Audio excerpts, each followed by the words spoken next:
जय हिंद दोस्तों। आप सभी दोस्तों का मेरे YouTube चैनल पर हार्दिक स्वागत है। खास तौर से मेरे देश के किसान भाइयों का स्वागत है।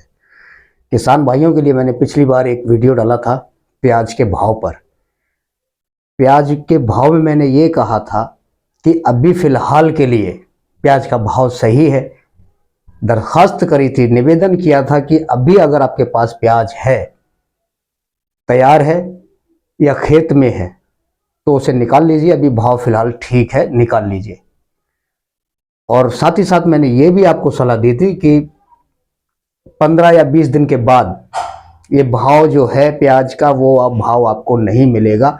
बहुत ही न्यूनतम निम्न स्तर पर यह भाव का प्याज जाएगा। जिसका डर था वही हुआ।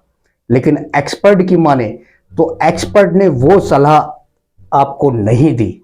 आपके साथ शायद उन्होंने गुमराह किया हो या जानबूझ के ये चीजें आपको नहीं बताई, या उनके दिमाग में ये चीज नहीं आई। जो चीजें जो नीचे दबी हुई थी, उन्होंने उन चीजों को, उन कारणों को नहीं उठाया, वो कारण जिसकी वजह से प्याज के भाव जो है नीचे होंगे। देखिए, प्याज के भाव तो बहुत नीचे हो चुके हैं।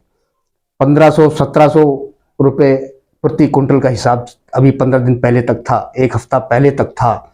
लेकिन अब अचानक क्या हुआ, जो 100 रुपए प्रति कुंटल के हिसाब से प्याज हुआ, 100 रुपए प्रति कुंटल से लेकर 900 रुपए प्रति कुंटल तक है। कहां पर है मैं आपको बताता हूं। यह है एमपी में, मध्य प्रदेश और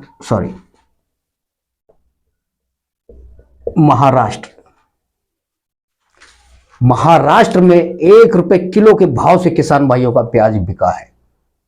ये 3 कैटेगरी में प्याज को बांटा गया है भाव के हिसाब से। सबसे छोटा प्याज, और जो देखने में भी ठीक नहीं है, खाने में भी ठीक नहीं है, 1 रुपए प्रति किलो, मतलब 100 रुपए प्रति कुंटल के हिसाब से प्याज बिका है। मध्यम साइज का, मध्यम क्वालिटी में जो प्याज है उसका भाव रखा गया है 400 से 600 रुपए प्रति कुंटल। और जो सबसे बेहतर क्वालिटी है, सबसे अच्छी क्वालिटी है, जो बड़ा प्याज होता है, वो है 900 रुपए प्रति कुंटल। 800 से 900 रुपए प्रति कुंटल के हिसाब से हमारे भी घर में आता है। हमें पता है कि क्या भाव होने वाला है।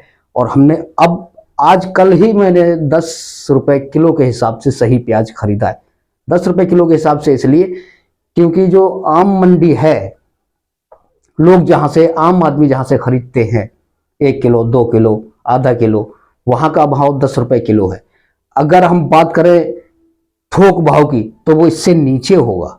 अब दुकानदार उसमें थोड़ा अपना मुनाफा जोड़ के भाव को 10 रुपए तक लेकर आ गए हैं। और अगर किसान भाइयों से जो खरीदते हैं वो और नीचे है, व्यापारी जो खरीदते हैं वो और नीचे है भाव। इन चीजों को मैंने बहुत पहले आपको बताया था, 10 दिन पहले बता दिया था कि भाव बहुत नीचे जाएगा। भरोसा करना बिल्कुल ठीक नहीं है, क्योंकि इसमें निर्यात का भी बहुत बड़ा नुकसान, मतलब निर्यात की तरफ से भी हमें उदासीनता देखने को मिली है।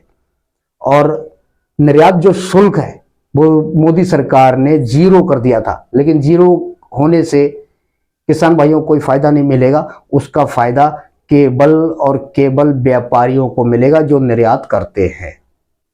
किसान भाइयों को इसमें कोई रोल नहीं है। किसान भाइयों को 1 या 2 रुपए के हिसाब से कुछ ना कुछ फायदा मिल सकता है, इससे ज्यादा कोई फायदा नहीं मिलेगा। ये पिछले वीडियो में मैंने आपको बहुत कुछ बताया था, बहुत कुछ सलाह मैंने दी थी। 1 रुपए किलो का प्याज और 9 रुपए किलो प्याज, बहुत ज्यादा क्या किया जाए। किसान भाई तो बिल्कुल ही बर्बाद से हो गए हैं। और ये भाव अभी और नीचे जाएगा। किसी को रुलाएगा तो किसी को हंसाएगा। हंसेंगे आम जनता और रोएंगे किसान।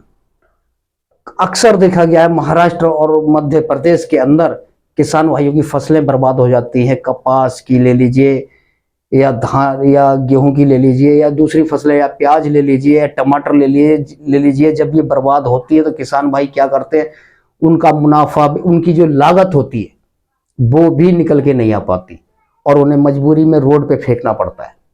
अक्सर कई बार हमने ये देखा है कि रोड पे किसान भाई अपनी फसलों को फेंक देते हैं। क्योंकि जब मुनाफा ही, जो उनका मुनाफे को तो छोड़ दिए, ये जो उनका लागत है खेत का, वो भी नहीं निकल पाता है। ये चीजें मुझे इसलिए पता है क्योंकि मैं किसान का बेटा हूं, मैंने एक फसल की है। खेती किसानी मेरा डीएनए के अंदर है। मैं जानता हूं कब क्या होने वाला है, लेकिन किसान भाइयों को क्या है, वो एक्सपर्ट की मानते हैं। एक्सपर्ट के बारे में ये सोचते हैं कि बहुत पढ़े लिखे हैं, वो कुछ ना कुछ अच्छा सा बोलते होंगे, कुछ सोच समझ के ही बोलते होंगे। लेकिन जो किसान का बेटा आपको कुछ कह रहा है, शायद वो आप किसान भाई उसकी बात नहीं मानेंगे। आज क्या हुआ, 1 रुपए किलो से लेके 9 रुपए किलो तक प्याज बिक रहा है। नुकसान किसका है इसमें? दूसरी बात, किसान भाइयों से एक और अपील है, ये पिछली बार का, पिछले वर्ष का जो भाव देख के जो आपने इस वर्ष जो फसलें लगाई हैं, सारे के सारे क्षेत्रीय किसान जो है प्याज के पीछे पड़ गए थे कि अब हमें अगले साल भी प्याज का भाव सही मिलेगा। इस वजह से रकबा बढ़ा, प्याज की आवक बढ़ी और खपत वही की वही है, बल्कि खपत और घटी है क्योंकि निर्यात में विदेशों से कोई ऐसी मांग नहीं आई है कि हमें इतना प्याज चाहिए। हमारी सरकारें खुद उनके पास जा रही हैं देशों में कि भाई हमसे प्याज खरीदिए। अब उनकी मर्जी है वो खरीदे या ना खरीदे, है ना। तो कहने का मतलब ये है कि दूसरे पिछले साल के भाव को देख के अपनी फसल को आगे के लिए ना लगाएं, एक मिश्रित खेती करें। मिश्रित खेती ये है कि जो क्षेत्र में आपके फसल नहीं है, आप वो फसल उगाएं खेत के अंदर, आपको उसका भाव सोने जैसा मिलेगा। क्योंकि आवक कम होगी, पैदावार भी कम होगी, रकबा भी कम होगा। जो चीज कम है उसका भाव ज्यादा मिलता है, लेकिन जो चीज ज्यादा है और खपत कम है उसको कोई पूछने वाला नहीं होता, वो मिट्टी के बराबर हो जाता है। अब सलाह मानना आपके हाथ में है, क्योंकि एक पागल आदमी भी कभी कभी वो ऐसी सलाह दे जाता है कि सभी के हित में होती है, लेकिन पागल को ज्यादातर कोई सीरियसली नहीं लेता, गंभीरता से नहीं लेते हैं। यही हाल मेरे साथ हुआ है। मेरे इतने अच्छे अच्छे वीडियो हैं जो लोगों ने नजरअंदाज किए हैं, उनको नहीं देखा है, उनमें बहुत अच्छी अच्छी सलाह है, लेकिन अफसोस वाली बात है कि जो एक्सपर्ट, जो वैज्ञानिक बैठे हैं, वो ऊपरी तौर से वो बता देते हैं और नुकसान किसान भाइयों का होता है। मैंने एक वीडियो उस पर भी डाला था, जब आंधी और तूफान आता है किसान भाइयों की फसल पानी आंधी में बर्बाद हो जाती है, तैयार फसल बर्बाद हो जाती है, सब कुछ बर्बाद हो जाता है। किसान भाइयों का क्या होता है कि वो, अब क्या बताएं, क्योंकि मैं जानता हूं मेरी भी हालत वही हो जाती है।